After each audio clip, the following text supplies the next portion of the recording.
This weekend on the original Rochester Press Box. I'm Dan Mason from the Rochester Red Wings, and I'm going to tell you why it's great to be a fan in the month of September. I'm Pat Duffy from The Breakroom on CMF. I'm going to tell you why. If you want to see the future superstars of college football, take a walk down the street in your neighborhood. Pay $3. And I'm Mike Catalana. I'm just going to be a cranky old man. And I'm Bill Pucko. It's Tyrod Taylor's team now. Join us this weekend on the original Rochester Press Box.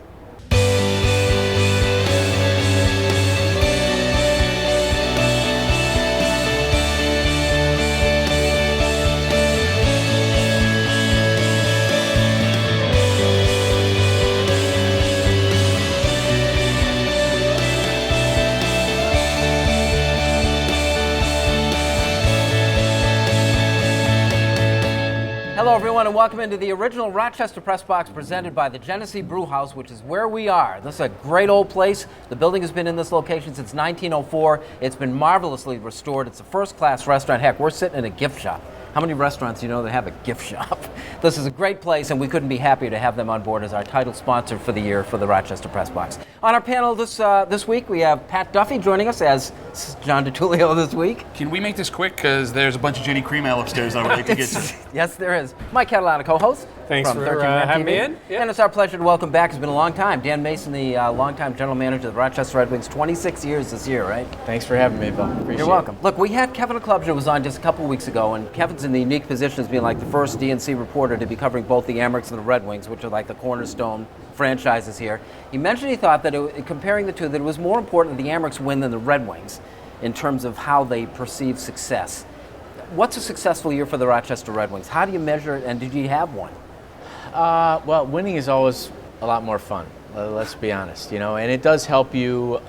It helps us, We are judged ultimately as a front office by how many people come to the ballpark at the end of the season. What our attendance is.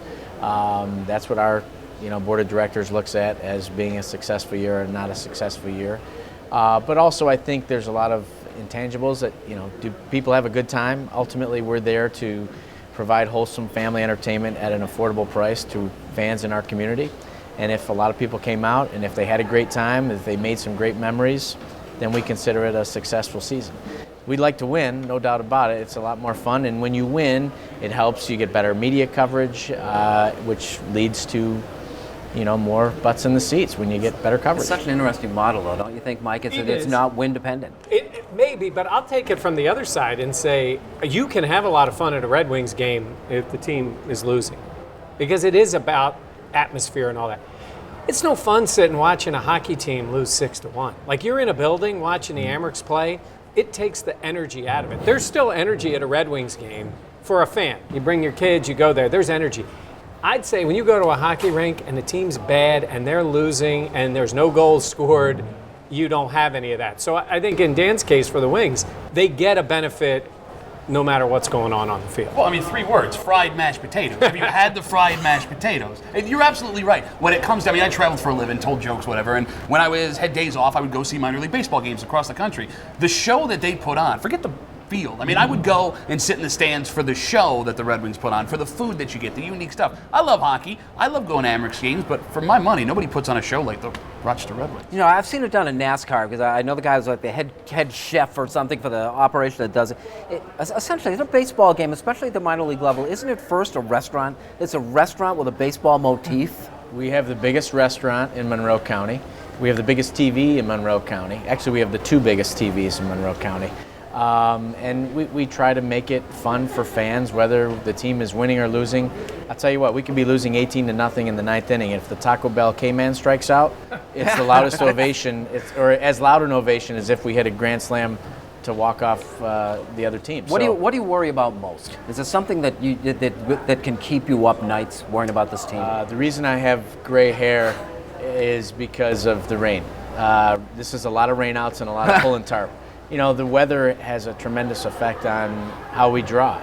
It can rain anytime between 4 o'clock and 7 o'clock, as it did pretty much every day in June this year. Where you have most of your home games. Right, and that really takes a toll on you, because you could have the best promotion going, you could have a bunch of tickets sold, but if it rains hard and for a long period of time, right in that magic window, then it can hurt you. So, we're really dependent on Mother Nature.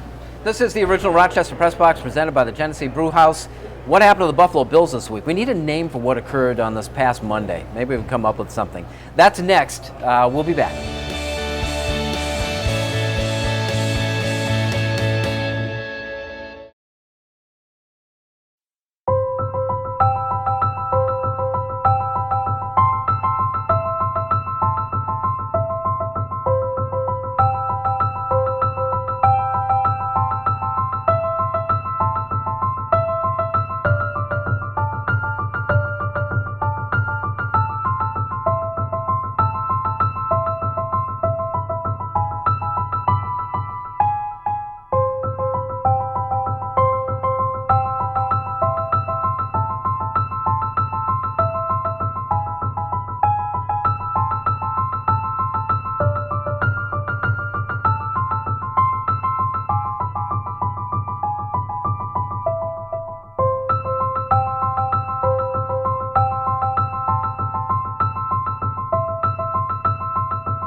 Welcome back to the original Rochester Press Box presented by the Genesee Brew House, and this segment of the Rochester Press Box is brought to you by the Hillside family of agencies, representing and serving virtually every town in the region. Hillside does a great job.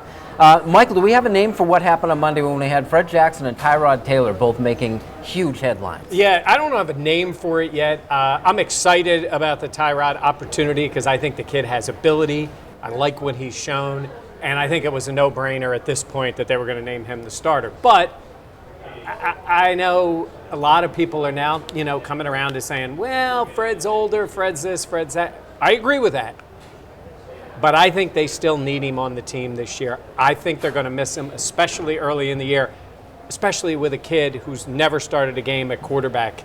You need a little leadership back there. And McCoy's not healthy either. So I don't know what name to call it. I'll say excited about the one and not just disappointed because everybody respects and likes Fred.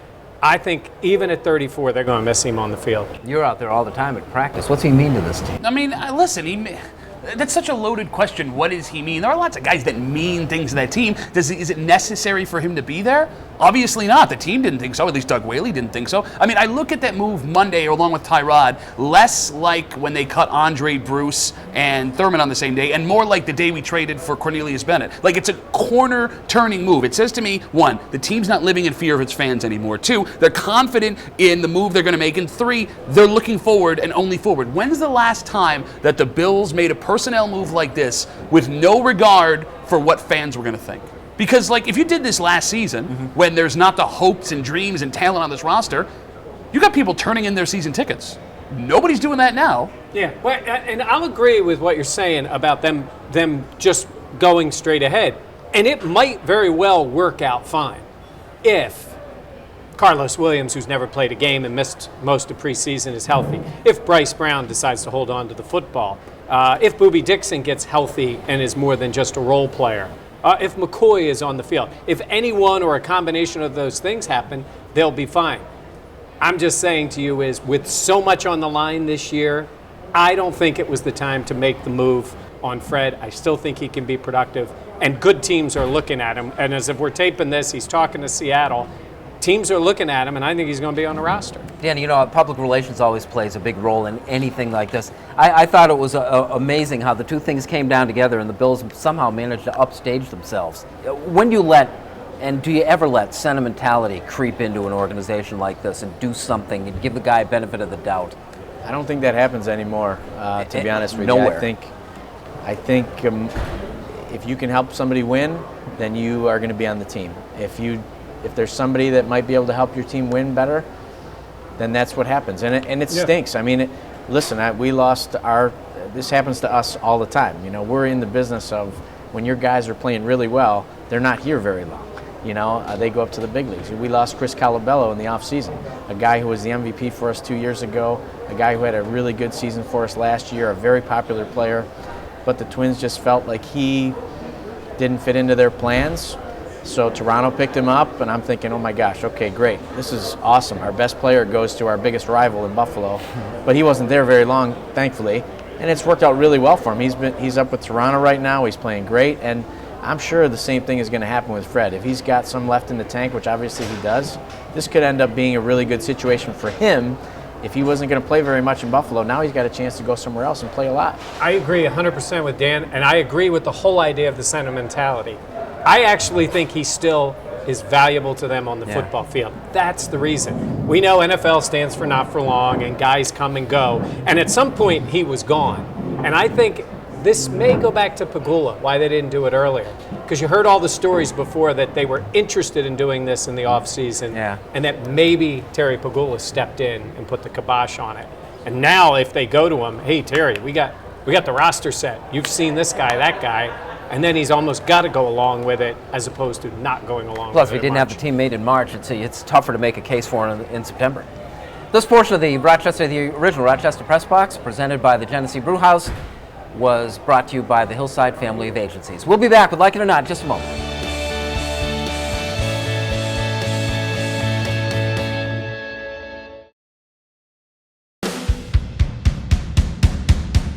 Welcome back. This portion of the original Rochester Press Box, presented by the Genesee Brew House, is brought to you by Amtrak. It's Like It or Not.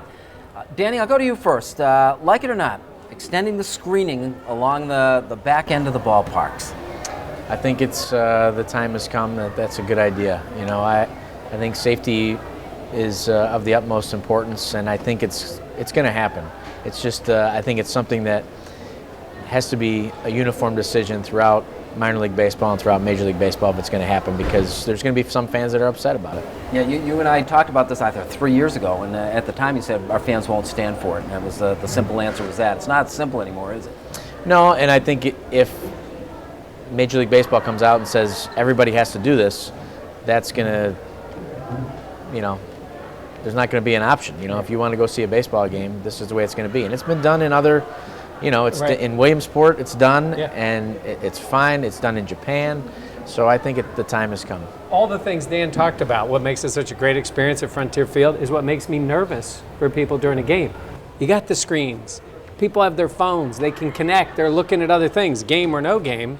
And I think, but maybe there's a way to do it where the screen only comes up during play, or somehow before the game. See, that would be a shame to me, like during certain times when the players are out of the field, if the screen's up constantly, but I don't know if there's any way to do it. What's it, minute of money growing trees? Can't have an automatic screen just going up and down all the time. I mean, listen, my favorite seat at Frontier Field is right behind, second row, where I have absolutely no shot of getting hit in the face with a baseball. Because there's been a couple of times where I've sat on that wall talking to my brother, and he goes, hey, look at that. And as I turn, that ball hits the wall right in front of me, and it would have killed me. I don't have the reaction time to stop a ball or get out of the way. Look at me. Look at me. And if he doesn't, we certainly don't.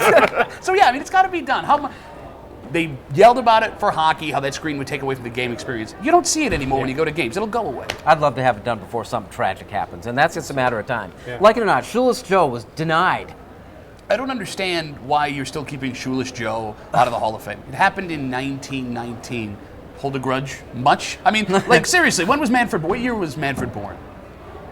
It's probably in the 60s. Okay, 60s. So this happened 40 years after you were born. Not to mention, there's evidence that comes out, depending on who you listen to, that Shoeless Joe Jackson really didn't even throw these games. He was just going along with his buddies that wanted to be a part of it. So, I mean, I honestly, even putting him in, I don't know what it does. All the people that are his family that really care about it are also dead because it happened in 1919. I think even bringing it up is stupid, and it kind of has a feeling like, well, we can't let Pete Rose in because we didn't let Shoeless Joe in, so this is a justification forever. It's fine. I love that he has a Facebook page, though. Does he? Shoeless Joe has a Facebook page. He hasn't updated it in a while. I'm sorry. That's terrible.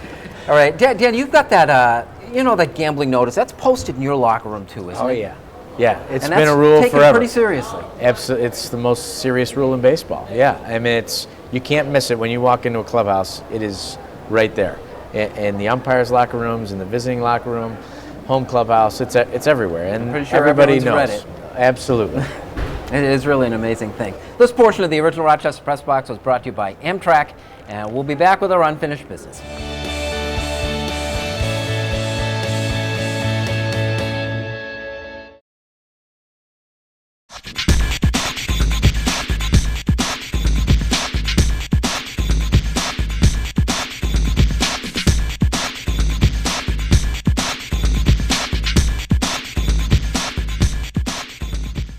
Welcome back to the original Rochester Press Box, presented by the Genesee Brew House, which is where we are. Cataract Street, just off the St. Paul, right behind the brewery. It's a great place. Come down for lunch. This portion of the original Rochester Press Box is presented by Dunkin' Donuts. America runs on Dunkin'. Unfinished business. Duffy.